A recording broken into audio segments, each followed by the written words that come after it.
أعوذ بالله من الشيطان الرجيم بسم الله الرحمن الرحيم الحمد لله رب العالمين بارئ الخلائق أجمعين والصلاة والسلام على أشرف الأنبياء والمرسلين سيدنا ونبينا وحبيب قلوبنا وطبيب نفوسنا وشفيع ذنوبنا أبي القاسم محمد اللهم صل على محمد وآل محمد ثم الصلاة والسلام على آل بيته الطيبين الطاهرين الميامين المظلومين واللعنة الله على أعدائهم أجمعين من يوم عداوتهم إلى يوم الدين. أما بعد، فقد قال الله تبارك وتعالى في كتابه وهو أصدق القائلين: بسم الله الرحمن الرحيم. الله يبدأ الخلق ثم يعيده ثم إليه ترجعون. صلوات على محمد وآل محمد. اللهم صل على محمد وآل محمد. Tonight is our second lecture on the subject of the origin and the return, or al-mabda wal-ma'ad. And last night we began discussing our relationship to Allah subhanahu wa ta'ala and what we mean when we speak of spiritual wayfaring, journeying towards Allah or coming from Allah and then returning to Him. And we said that the best explanation we have found so far is that from the Muslim mystic philosophers, who tell us that the reality of the matter is that Allah subhanahu wa ta'ala is the only truth and the only reality, and that the rest of creation simply emanates from Him through a process that is called at-tajalli. And this manifestation as well is not in the sense that a part of His essence comes forth from Him and reveals itself as creation, but rather it is His names and His attributes, His asma and His sifat, that present themselves as creation. And this is not an easy concept to understand, but we promised inshallah that as we go along it will become easier to understand what is it that these mystic philosophers are trying to tell us. But the fact that they speak of a manifestation through a process of emanation, that itself tells us that what they're suggesting is that from Allah subhanahu wa ta'ala to all forms of His creation, the relationship is not independent and is not directly to each form of creation, but rather there is a gradation of being. There is a hierarchy through which creation flows. So there are higher forms of beings and creations that are closer in a sense from the point of emanation to lower forms of creation as you come down that vertical hierarchy. We of course are not aware of how many levels there are in this vertical hierarchy, but it actually does not matter whether it is 10 or it is a million. What matters is that we understand that there are different levels. We also alluded briefly that every level is dominated by the level above it. And the world that we live in, that most of us would be aware of, is generally referred to in the Quran and in Hadith as al-mulk, which sometimes is translated as the kingdom, but it is actually the corporal world. And that level of reality, or that realm that is just above us, is referred to as malakut. And malakut is roughly translated as the dominion, because it dominates our world. And that is why you will find in many du'as and in many ahadith we speak of Rabbul Mulki wal Malakut, the Lord of the corporal world and the spiritual world, the Lord of this realm and the Lord of the dominion that is above this realm. But as we go on, we shall begin to see that Malakut is not necessarily just the world above us, but every higher level is the Malakut to the level below it. Our concern for at least the next 3 nights is going to be mostly with the world that is just above us, the malakut versus our mulk, because we need to understand that, and that is the nearest to us. Even as we gain higher realization or awareness, we become more spiritual, it is natural that we would first encounter this malakut that is directly above our world. So because of that, we can now speak of the visible world, alamul shuhud, and alamul ghaib, the invisible world. We can speak of the physical and the metaphysical. We can speak of the body and the spirit. A lot of times when we speak of physical and spiritual, we're talking of these two realms. As we begin discussing and comparing these two worlds, al-mulk and al-malakut, there are 2 things that will become very, very clear to us, abundantly clear to us. The first is that all these different levels and worlds that we speak of are directly connected to each other. They are not 2 separate, distinct worlds, as we mentioned last night.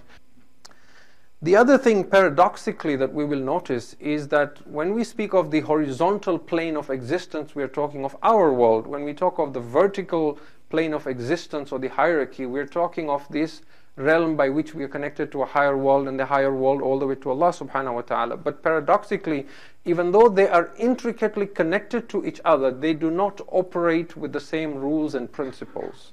They work with different physics in these 2 different worlds.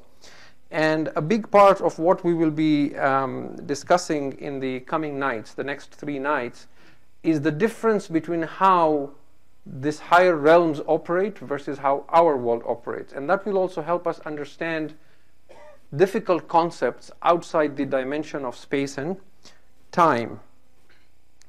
So let us take the first point that we make, that our world with the higher world is intricately connected. When we say it is intricately connected, what we mean is that there is a natural flow and a gradation of being. One way to understand this more easily is to take, for example, a concept that is given to us by the famous mystic philosopher Mullah Sadra. Mullah Sadra teaches that the human body and the human soul in reality is made from the same essence. He is able to come to this conclusion. Of course, he undergoes great spiritual exercises, and when he speaks, he is speaking from what he has experienced through direct self-realization, direct knowledge through presence. And in his understanding, when he sees reality, he tells us that when you come to this level, what you will find is that because there is a flow, there is a gradation of being, there is a manifestation from the source all the way going down, the essence of what is being manifested is the same. And in one of the later nights, we will attempt to prove this scientifically as well, to the best of my ability, not being a scientist, of course. But he tells us that the body and the soul is made of the same material. We as laymen, not being aware of metaphysics and philosophy, have always assumed that the body and the spirit are very 2 different things. One is dense, physical, bones, blood, tissue. The other is something, we don't quite know what the soul is, isn't it? We imagine it's probably, some sort of a subtle blob that is just floating around in our bodies and somehow survives after we die, right? But what is the soul? What is the spirit? And it becomes very difficult to explain to a scientist or somebody who is skeptical about life after death. But when you try to understand it from Mullah Sadra's perspective, it begins to make sense. He says, when a child is born, their soul is not heavily formed. It is like a fetus inside your body. Just like a fetus is in the womb of its mother, your soul is like that. And that is why he says a young child does not display a lot of human tendencies. It often behaves and shows animal-like behaviors because its soul is less evolved. And then as you live in this world and you grow and you acquire knowledge and you acquire more awareness and you mature, your soul slowly begins to take shape and form. And as you act, as you perform actions and deeds, your thoughts, your actions, your decisions in lives begin to give that soul a particular shape and form. So when you die, what happens is the outer layer simply falls off. It is like shedding an old cloth, or it is like peeling off the layer of an onion, for example. Or it is like the case of a snake that once in a while sheds its entire skin and comes out and emerges with a new skin. And so what comes out and what is left over at death is a new person, But that soul that has come out is made from the same material as what you saw in the body, but it is far more subtle, and therefore those who still reside in the body, unless they have attained a high level of consciousness and they are highly spiritually attuned to see that spirit, they will not be able to see the spirit. In their mind, this person has died, he is gone forever, we will never see him again. But in reality, he is present. And if you had that level of awareness, you would be able to see him. And that's why we have abundant, evidence from hadith of not just the Ai-Imma alayhimus salam, but even of pious scholars who are able to communicate with the dead, who are able to talk to people in this other realm that is the Alamul Barzakh. And there's lots of such evidence. And in fact, in a hadith from Imam Jaffer as-Sadiq salawatullahi wa salamu alayhi,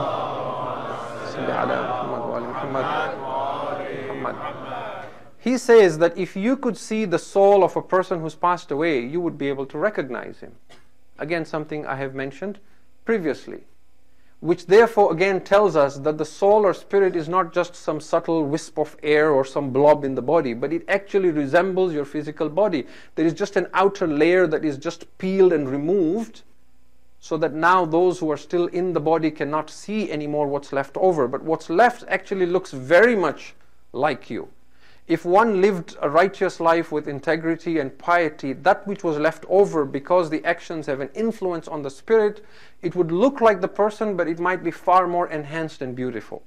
And if a person lived a life of wretchedness and sin, then it might look somewhat deformed, but still recognizable as to who that person might be. Now, I want to leave that at that for now, and then inshallah we will develop that later on. But another point we mentioned last night was that the previous or higher world completely dominates and encompasses the lower world. We used a term in Arabic called al-ihata. Al-ihata is to encompass, to surround, to besiege, to completely overwhelm something and cover it up completely.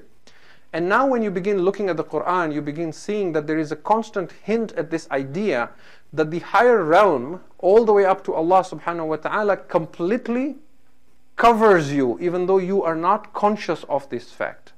For example, if you look at Surah Fussilat, which is chapter 41 of the Quran, verse 54, Allah subhanahu wa ta'ala says, أَلَا إِنَّهُمْ فِي مِرْيَةٍ مِّن لِقَاءِ رَبِّهِمْ. Lo, they are in doubt that they will one day meet their Lord. Now we'll talk about this liqa of Allah. What does it mean? We'll have a separate lecture just on that. But Allah says, look, they are in doubt that they will one day meet their Lord. أَلَا إِنَّهُ بِكُلِّ شَيْءٍ مُحِيطٍ. But look, Allah already encompasses and besieges them completely. In other words, they are in doubt, will I ever meet Allah? But the point is, He's already there. He's already meeting them. He has already encompassed them completely. And then again in Surah Al-Buruj, which is chapter 85 of the Quran, verse 20, He says, بَلِ الَّذِينَ كَفَرُوا فِي تَكْذِيبٍ. But those who are faithless, they are in denial. They dwell in denial. They deny the existence of any higher realm or an afterlife or God or a world outside the physical perception. وَاللَّهُ مِنْ وَرَائِهِمْ مُحِيطٌ. But Allah already encompasses them all together. And not just Allah subhanahu wa ta'ala, but if you move one level higher to this alamul barzakh, and then you move one level higher and you speak of akhirah, now you are talking of paradise and hell. There are so many ahadith from our Ai-Imma alayhimus salam to insist that a part of a Muslim's faith is he must believe that paradise and hell exist even today. And that one who denies their existence and says they are to be created in the future, his faith is incomplete, or he is not fully complying with what it requires of one to be a Muslim. And so the whole idea of returning to Allah subhanahu wa ta'ala, journeying towards Allah subhanahu wa ta'ala, is this idea of removing the veils of heedlessness from our spiritual eyes, if you like, and becoming aware that the greatest obstacle between us and this higher realm is self-will. We keep saying that the greatest obstacle to knowing God is self-will. Why? Because self-will is what refuses to surrender to Allah. And as long as I hold on to that self-will in rebellion and I refuse to surrender to Allah subhanahu wa ta'ala, then it strengthens the idea of my separateness from God. We need to understand that this is the problem with self-will, that it strengthens the idea of separateness from God. And this ties very well to our discussion that there is nothing separate from Allah, because He and He alone is the only truth with a capital T. He and He alone is the only reality with a capital R. He and He alone is the only true consciousness with a capital C. And He alone is the only being with a capital B. Everything else is simply manifesting, radiating, emanating from Him. Now tonight there are two important things that I want to talk about, and hopefully inshallah not go so over time as I did last night. One is the issue of the opposition to philosophy, and that, what are the common objections to using Islamic philosophy in understanding our faith, and how do we respond to that? And the other is a few more pointers as to why this science is so important and why it is so important that we discuss what we are discussing. The first objection that we find when we bring out this issue of falsafa is that Islamic philosophy is foreign to Islam. That all these ideas that you talk about, Mullah Sadra and Suhrawardi and Imam Khomeini and Allama Tabatabai, their roots are from Ibn Sina, Avicenna. And Ibn Sina took this from Greek philosophers like Aristotle. So this is Greek philosophy. This is what is called peripatetic philosophy, Masha'un. You're bringing their philosophy into Islam. The Imams never spoke about all this gradation of being and wahdatul wujud, and this has nothing to do with Islam. Our response to that is, first and foremost, this is not true. It is not true because Greek philosophy eventually evolved into what is called Western philosophy today. When you study Western philosophy, its origins start with Greek philosophy, where they discussed, the teachings of Socrates and Plato and Aristotle and so on. And one major difference we said last night between Islamic falsafa and Western philosophy is that Western philosophy restricts itself to ratiocination, to using the mind alone, through reflection only to arrive at any conclusion. Islamic philosophy, on the other hand, insists that even though we seek the truth to everything, the truth will not be known simply by reading books or attending courses at the university or by reflecting or by listening to lectures. The truth will only happen through a physical and spiritual metamorphosis. You will have to undergo spiritual exercises. You will have to undergo some hardship, some self-mortification, and you will have to transform as a person so that your perception of reality changes, so that you see the world differently, so that you have a direct one-on-one personal encounter with the truth with a capital T. And until you have this ilm al-huduri, knowledge by presence, direct knowledge, you will not arrive at the truth. And this understanding is actually the contribution of Islamic philosophy to mankind. You will not find this teaching in other faiths. It might be taught in different ways perhaps, but you cannot directly say that this came from the Greek philosophers. That is the one thing. The other thing is, let us suppose that some of the ideas that Mullah Sadra and Sohrawardi and Imam Khomeini and Allama Tabatabai and all the other great, and even in our present day, Ayatollah Jawadi Amuli and so on, who are great philosophers, let us suppose that they studied and took ideas from Ibn Arabi and Ibn Sina and so on, and they took it from the Greek philosophers. Our teaching in Islam is what? Utlubul ilm walau bis-Sin. Seek knowledge even if it is from China. When the Prophet ﷺ said this, Allahumma salli ala Muhammad wa ala Muhammad wa ala Muhammad, there were no Muslims in China. Right? The heritage we have got from our Imams is that knowledge don't look at who is saying, see what is being said. And therefore we should be open-minded enough to say that what was offered by them, what amongst those teachings agrees with Quran and Hadith. And if it agrees, there is nothing wrong with that. The Imams might not have used specific terms that philosophers use. They might not have used tashkik al-wujud and asalatul wujud and wahdatul wujud and all these different things, mahiyya and so on, essence and quiddity and so on. But in their teachings, what were they talking about? And in fact, there is evidence and ahadith that I have reference to where Imam as-Sadiq alayhi salam actually quotes and references Allahumma salli ala Muhammad wa ala Muhammad. He mentions Aristotle in his hadith. He presents an argument and he says Aristotle presented this argument to other people. The Imam, Ma'asum, is quoting him. So this is the other thing. The other thing as well, we say to those who are opposed to philosophy and they say that it is foreign to Islam and that we should not take Islam, we should not bring it into any discussion in Islam. We say that there are many ayats of Quran and ahadith that you will not be able to explain convincingly if you shun philosophy completely. Simple examples. In Surah Al-Baqarah, which is chapter 2 of the Quran, verse 115, Allah says, فَأَيْنَمَا تُوَلُّوا فَثَمَّ وَجْهُ اللَّهِ. So wherever you turn, there you will encounter the face of God. Explain this to me without philosophy. Wherever you turn, there you will encounter the face of God. Another verse of Quran, Surah Al-Hadid, chapter 57, verse 3. هُوَ الْأَوَّلُ وَالْآخِرُ وَالظَّاهِرُ وَالْبَاطِنُ وَهُوَ بِكُلِّ شَيْءٍ عَلِيمٌ. He is the first and He is the last. And He is the manifest and He is the hidden. How can, not that He was the first and He shall be the last. No, right now, هُوَ الْأَوَّلُ. He is the first now. And He is the last right now. And not that He is hidden now and He will become manifest. No.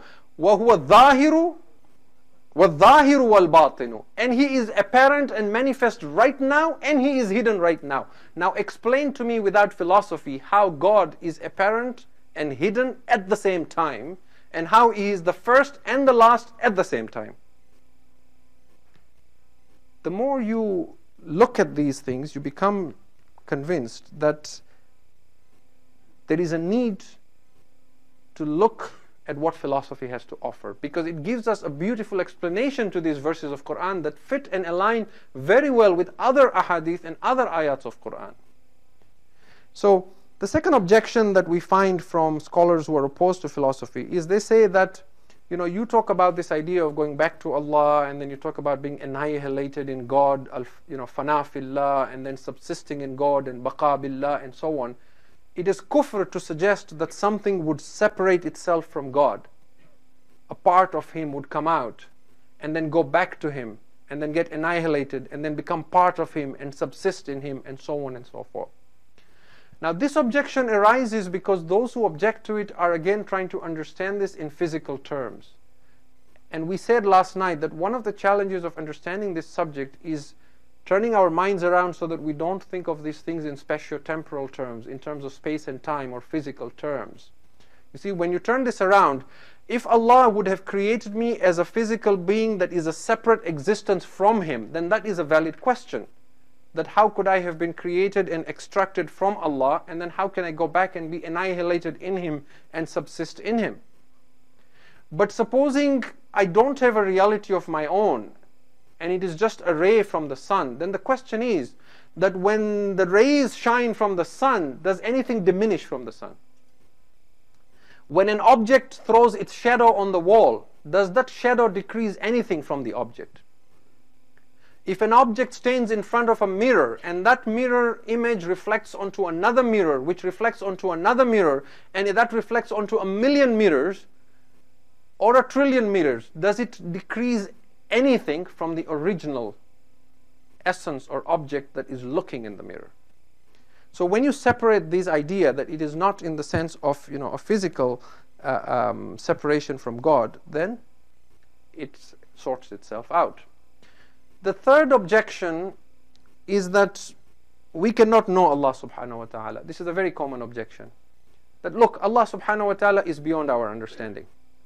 We should not talk about Allah.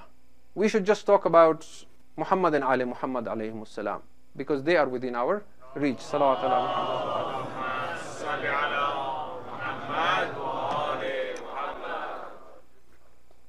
My question is, can anyone here stand up and claim that they can understand Muhammad and Ali Muhammad? Is there a man yet born who can say that I have ma'rifah of Nur Muhammadiyah? Is there? You will not find a Muslim unless he is a madman who will tell you that I know who Hussein is. I will tell you who is Hussein. Is there anyone who can say I have ma'rifah of Hussein? So that means now let's not talk about the Imams as well, because we don't have their ma'rifah. Right? Let's just talk about ourselves. So here's the problem. The Quran is there, but I can't talk about it because we're not supposed to understand this. Only the Imams can understand that, right? They were not here to teach us about the Quran. The Quran is only for them. Now when I listen to what the Imams are saying, I look at Nahjul Balagha, I see Amir al-Mu'minin is talking about Tawheed. Every other sermon he's praising Allah, describing things in very deep philosophical terms. I look at Kitab al-Irshad of Sheikh Mufid, I find Imam al-Sadiq is having philosophical debates with atheists. I look at Sheikh Saduq's Uyun Akhbar al-Rida, 2 volumes. The Imam is having debates with people of all kinds of faiths, deep philosophical debates on proof of God, existence of God, and so on and so forth. I look at Hadith Mufaddal of the 6th Imam. Again, there is profound ideas being taught there. I look at the Hadith of the 6th Imam. He says, Allah revealed Surah Al-Ikhlas, Surah Qul Huwallahu Ahad, and the last verses of Surah Al-Hadid, because He knew there will come a future generation in time who will be able to understand the meaning of these verses. What do I do with all this Hadith? So I have the Quran, but I'm not supposed to comment on it. I have the Hadith, but we're not supposed to talk about it. We're only supposed to talk about the Imams themselves. The question is this fair to the Imams? Are we being fair to them? And that is why I have said this time and time again, that when people ask me to define the Prophet and the Ahlul Bayt, who are they? My standard definition to everyone is, first and foremost, they are teachers of Tawheed. They are teachers of Tawheed. The main reason why any messenger of God came was to guide people back to God, to show them how to journey towards God. And we said that journey is not physical. And the Imams, as the heirs to the Prophets, their mission is the same. They are teachers of Tawheed. Now, is it not ironic that our Imams have the most profound and the deepest understanding of Tawheed, but our enemies call us grave worshippers? And the most repulsive understanding of Tawheed is the Tawheed of the Wahhabi. Because the Wahhabi's God sits on a throne. On Thursday nights he physically comes down and then he goes up. On the Day of Judgment he puts his left foot in the fire of hell until the fire of hell says, enough, enough. When the fire of hell says, hal min mazid, hal min mazid, are there any more? Yawma naqulu li jahannam halim tala'ati. Then God puts his left foot in the fire of hell and hell says, enough, enough, O Lord, because his left foot is masha'Allah, right? The most repulsive Tawheed is that of the Wahhabi, but he is called Muwahhid. And the highest understanding of Tawheed is mine, and I am called a grave worshipper. Where did we drop the ball? Where? I will tell you where we dropped the ball. We dropped the ball because we took the Imams but not their teachings. We took the Imams, but we didn't take their teachings. And I've given this example before, that if you take an infant in your hand and you see a full moon before you, and you point to the full moon, the infant will look at your finger, he will not look at the moon. Because he doesn't have the maturity to look that far.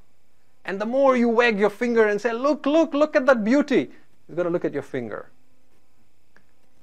Everything besides God is an ayah.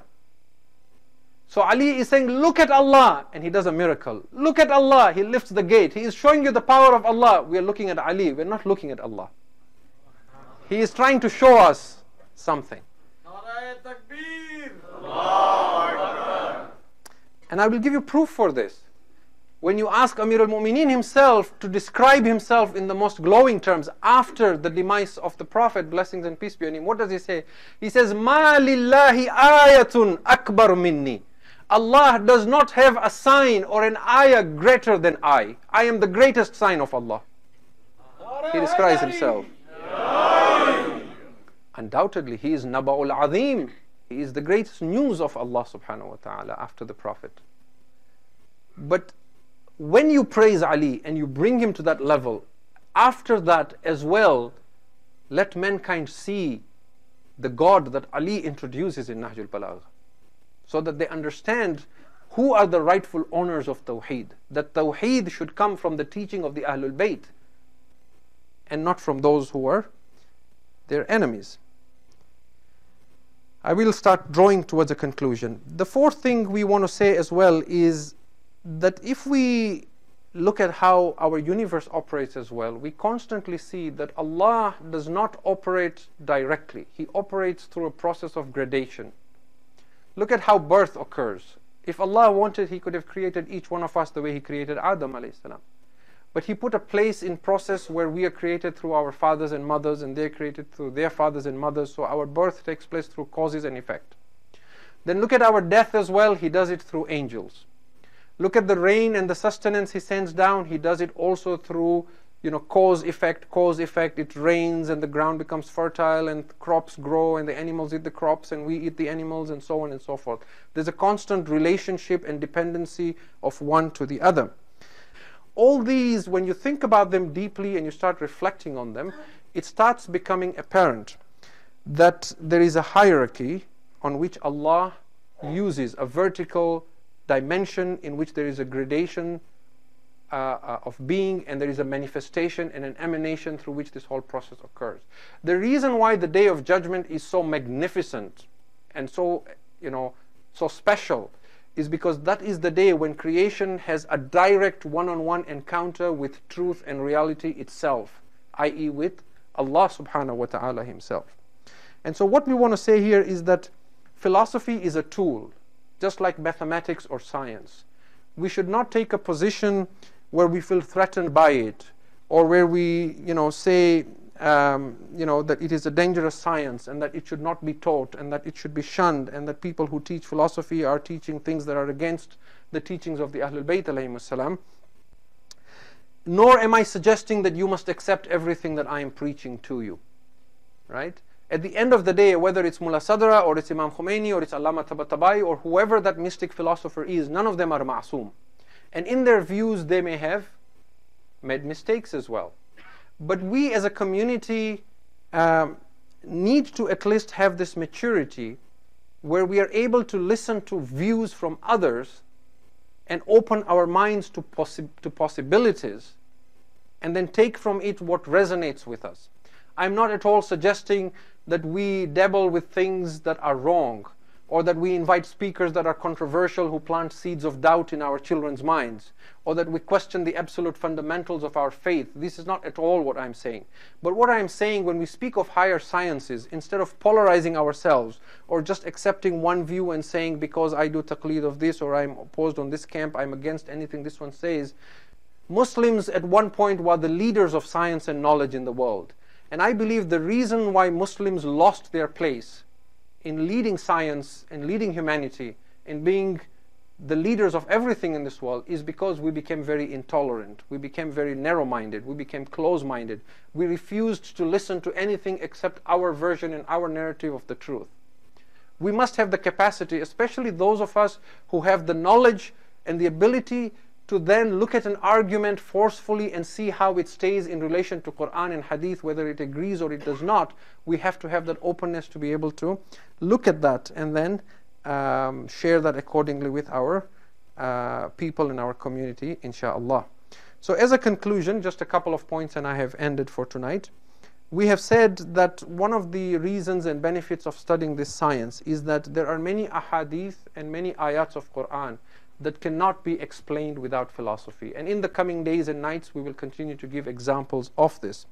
Secondly, we have said that our understanding of life, of religion, of reality, of the hereafter would be very superficial and very simple and very naive if we simply look at it from a physical perspective and we ignore the metaphysical. The third thing is that there are many things that we say about the Prophet ﷺ and the Imams ﷺ that we would not be able to justify and explain as monotheists unless we bring in this philosophical understanding. Okay, there were two other matters that I was going to mention as well in terms of why this science is important, but they require some more time, and inshallah I will continue with that tomorrow night before starting our subject for tomorrow as well. But it suffices to say, from what we have seen tonight, that yes, there is a vibrant and active, a group of scholars even today who are opposed to philosophy. And by no means am I claiming to be able to compete with their knowledge. But there is also an equally vibrant and active community of scholars even today who are very learned in philosophy and who are presenting the other side in argument as well. And it is for us to talk about these and look at how they present it. And in the coming night, inshallah, as I said last night, as we pile the evidence of Quran and Hadith, we will find it harder and harder to deny that philosophy as a tool and as a means has a very important place in our understanding of religion, even in our aqa'id, not just in falsafa, but even in our aqa'id, we need the help of this science to understand these higher concepts, inshallah. If you can recite a louder salawat, Allah Muhammad wa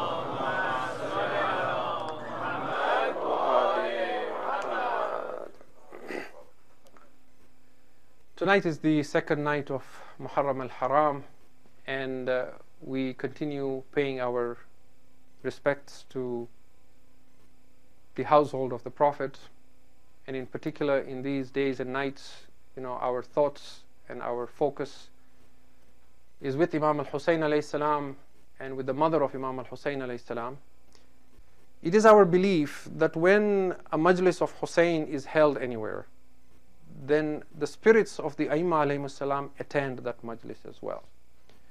And it is our belief, as I said last night, that they come and they bless those who take part in this majlis. But in addition to that,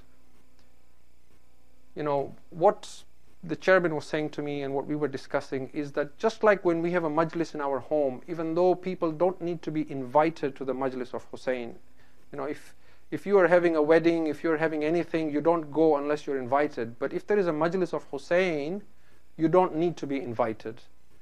And the person who holds the majlis will never ask you, I didn't invite you, or look at you suspiciously. If anything, he will be delighted that you showed up without being invited. But nonetheless, we call people and we tell them, please come to my majlis. And therefore, out of that adab, we should also have this prayer and hope in our hearts, and a form of wanting to invite the mother of Hussein, to say to Sayyida alayhi salam, that even though there are millions of people around the world tonight and in these days and nights who are holding the majlis for your son and crying for him, and where angels are crying for your son, who are we to cry for Hussein? What worth or value do our tears have? But it is our sharaf and our honor and our knowledge of your generosity that you will not deny us this, that you will also grace our majlis, inshallah, and bless us so that when we shed tears for your son Hussein, our hajat as well may be accepted, inshallah. And the Imam's generosity, particularly when it comes to the majlis of Hussein, we find that the manner in which they show respect to the people who hold the majlis of Hussein would embarrass us. The famous incident we mentioned, that after the incident of Karbala, when a man invited Sayyidul Sajideen, our fourth Imam, and said to him, Yabna Rasulillah, my daughter is getting married, will you come to the wedding? And the Imam said that after I saw my father being slaughtered hungry and thirsty, I do not attend weddings. And the man said, Yabna Rasulillah, is there something I can do that will bless my house with your presence? And the Imam said, hold the majlis of my father Hussein. This has become our tradition, isn't it? Even when we have a wedding, we start with the majlis of Hussein. It is strange, people don't understand this, that why is it that your child is getting married, but you start with crying for Hussein? Why? Because this is the sunnah of Zainul Abidin, that we hope he comes to our majlis.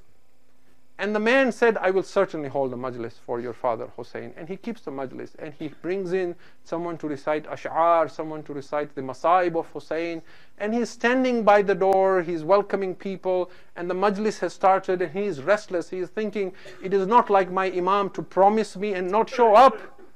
My Imam promised he will come, why has he not come? And he keeps waiting for the Imam to come, and he keeps waiting, and the Imam does not show up to where the majlis is being held. He finally gives up and says, let me go and stand out on the road, perhaps I will see the Imam coming. When he steps out, he finds Imam Zainul Abidin is arranging the slippers of the Azadar. Yabna Rasulillah, you are arranging the sandals of the people who have come from Azad. He says, you do not know the maqam of those who come and cry for my father Hussein.